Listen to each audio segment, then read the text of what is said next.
آج ہم بات کریں گے کانپور مسجد ٹریجڈی کے بارے میں، یا کانپور ٹریجڈی جس کو کہتے ہیں۔ اس کا بیک گراؤنڈ یہ ہے کہ کانپور ایک علاقے کا نام ہے، بھارت کا جو حصہ ہے۔ اس میں ایک روڈ کی توسیع کے سلسلے میں جو ہے وہ ایک مسجد کو مسمار کر دیا گیا تھا، جس کے خلاف جو ہے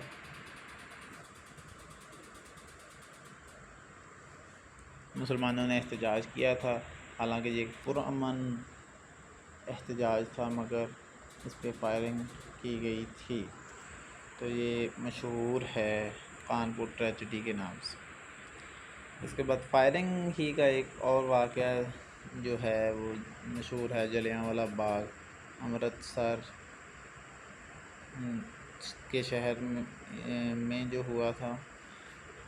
یہ 13 اپریل 1919 کو جو ہے جنرل ڈائر نے ایک جلوس جو کہ تحریک خلافت کے سلسلے میں ہی نکالا گیا تھا،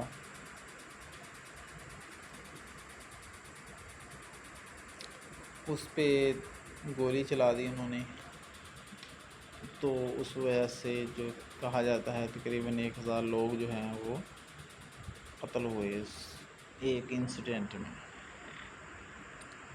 تجاویز دہلی کے بارے میں ہم کچھ پہلے بھی پڑھ چکے ہیں۔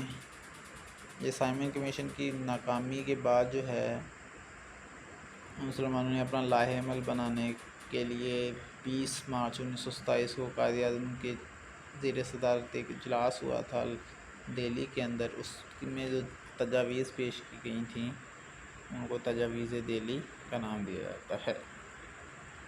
1932 کے کمیونل اوارڈ جو ہیں، اس کا بیک گراؤنڈ یہ ہے کہ چونکہ مسلم برصغیر میں جو ہے مختلف اقلیتیں بس رہی تھیں۔ ہندو ایک میجر قوم تھی، اور اس کے بعد مسلمان، اس کے علاوہ اور سب کاسٹ تھیں جو کہ مائنورٹیز میں آ جاتی ہیں، تو انہوں نے کمیونٹی سے کمیونل کا ورڈ بنایا۔ تو کمیونل جو ڈفرینسز تھے مختلف برصغیر کے اندر، ان کو حل کرنے کے لیے جو ہے وہ اس وقت کے برطانوی وزیر اعظم میک ڈونلڈ نے 16 اگست 1932 کو یہ کمیونل ایوارڈ پیش کیے تھے۔ یعنی کہ اس کا جو مین ایم ہے وہ مائنورٹیز کے حقوق ہے۔ 1931 میں جو ہے وہ خاکسار تحریک ایک شروع کی گئی تھی مسلمانوں کی طرف سے۔ یہ ایک غیر سیاسی تحریک تھی جس کا مقصد مسلمانوں میں شعور اجاگر کرنا تھا، ان کو منظم کرنا تھا۔ یہ علامہ عنایت اللہ مشرقی نے یہ خاکسار تحریک شروع کی تھی۔ 1933 میں چودھری احمد علی نے لندن میں ناؤ اور نیور کے نام سے ایک پمفلٹ لکھا، اور اسی پمفلٹ میں انہوں نے مسلمانوں کے لیے ایک الگ جو ریاست ہے اس کے لیے نام پاکستان تجویز کیا۔ ہم نے یہ پڑھا ہے کہ 1913 میں قائد اعظم مسلم لیگ میں شامل ہوئے تھے،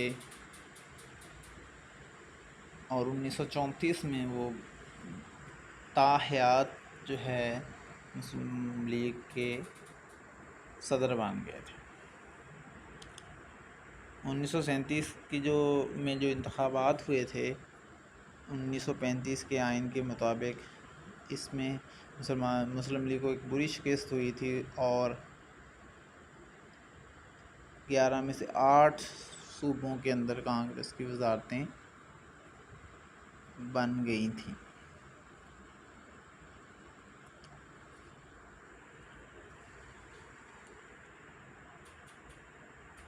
ان وزارتوں نے جو ہے مسلمانوں کے ساتھ جو برا سلوک کیا، اس کے بارے میں جو فیکٹ شیٹ ہے وہ پیرپور اور رپورٹ 1938 اور شریف کمیشن جو ہے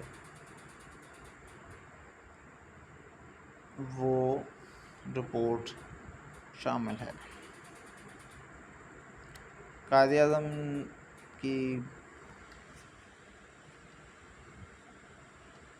جو بہن تھیں فاطمہ جناح، انہوں نے 1938 میں جب مسلم لیگ کا خواتین کا ونگ بنا تھا تو اس کے بعد جو ہے وہ مسلم لیگ میں شمولیت اختیار کی تھی۔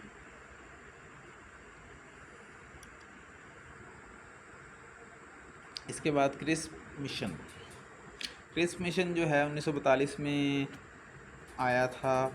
یہ مختلف رہنماؤں سے ملا، اس نے اپنی تجاویز پیش کی اس کے بعد، لیکن یہ جو تجاویز تھیں ان کو مسلم لیگ اور کانگریس دونوں نے ریجیکٹ کر دیا تھا۔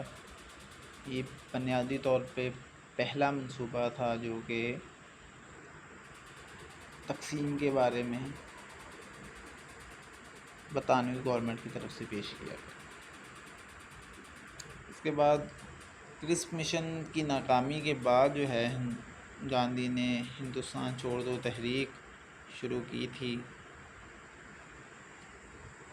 لیکن گاندھی کو جو ہے وہ چونکہ ایک با اثر سیاستدان تھے جس کی وجہ سے ملک میں امن و امان کی صورتحال خراب ہونے کا اندیشہ تھا، تو انہوں نے 9 اگست کو ایک دن بعد ہی گاندھی کو گرفتار کر لیا اور 1944 تک گاندھی جو ہے وہ جیل میں رہے۔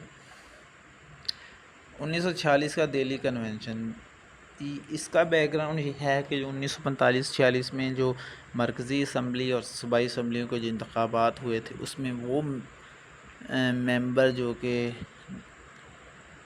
اپنی سیٹوں پہ کامیاب ہوئے تھے ان کا ایک کنونشن ہوا تھا دہلی کے اندر، جس میں آئندہ کا لائحہ عمل طے کیا گیا تھا، جو 19 اپریل 1946 کو ہوا تھا۔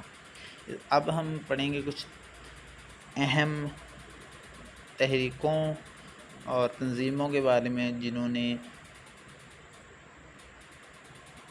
علی گڑھ کے علاوہ مسلمانوں کو انگریزوں کے خلاف بیداری کرانے کے لیے مجبور کیا، بیدار ہونے کے لیے مجبور کیا۔ اس میں ایک انجمن حمایت اسلام ہے جو کہ 24 ستمبر 1884 کو اس کی بنیاد رکھی گئی تھی خلیفہ حمید الدین کی وجہ سے۔ یہ ایک بنیادی طور پر ریلیجیس تنظیم تھی۔ اس کے بعد ندوۃ العلماء جو ہے وہ مولوی عبدالغفار نے 1894 میں اس کی ایک تحریک کے طور پر بنیاد رکھی، بعد میں 1897 میں یہ ایک ادارہ 1898 میں ایک ادارہ یہ بن گیا تھا۔ اس کے بعد دارالعلوم دیوبند جو ہے یہ مذہبی تعلیم پہ فوکس رکھنے والا ایک ادارہ تھا جو کہ 30 مئی 1866 کو اس کی بنیاد رکھی گئی۔ یہاں پہ نوٹس میں اس میں تھوڑی سی مسٹیک ہے، تو یہاں پہ 1886 لکھا ہوا ہے، بیسکلی 1866 ہے۔ مولانا محمد قاسم ناتوئی نے اس کی بنیاد رکھی اور محمد یعقوب جو ہیں اس کے پہلے ہیڈ ماسٹر بنے۔ اس کے بعد جامعہ ملیہ اسلامیہ جو ہے 1920 میں علی گڑھ میں ایک یونیورسٹی قائم کی گئی تھی۔ حکیم اجمل خان اس کے پہلے چانسلر تھے اور مولانا محمد جوہر اس کے وائس چانسلر تھے۔ یہ ادارہ 5 سال جو ہے وہ علی گڑھ میں رہا، اس کے بعد اس کی بلڈنگ جو ہے وہ دہلی میں شفٹ ہو گئی اور اب تک یہ ادارہ ادھر دہلی میں قائم ہے۔ اس کے بعد سینٹرل محمڈن ایسوسی ایشن، یہ ایک واحد محمڈن ایسوسی ایشن ہے جو کہ جس سے سر سید احمد خان کا کوئی تعلق نہیں ہے۔ اس کو سید امیر علی نے 12 اپریل 1877 کو اس کی بنیاد رکھی تھی۔ اور سید امیر علی کا ایک اور کام یہ ہے کہ انہوں نے لندن میں 1907 کے اندر جو ہے وہ مسلم لیگ کی برانچ قائم کی۔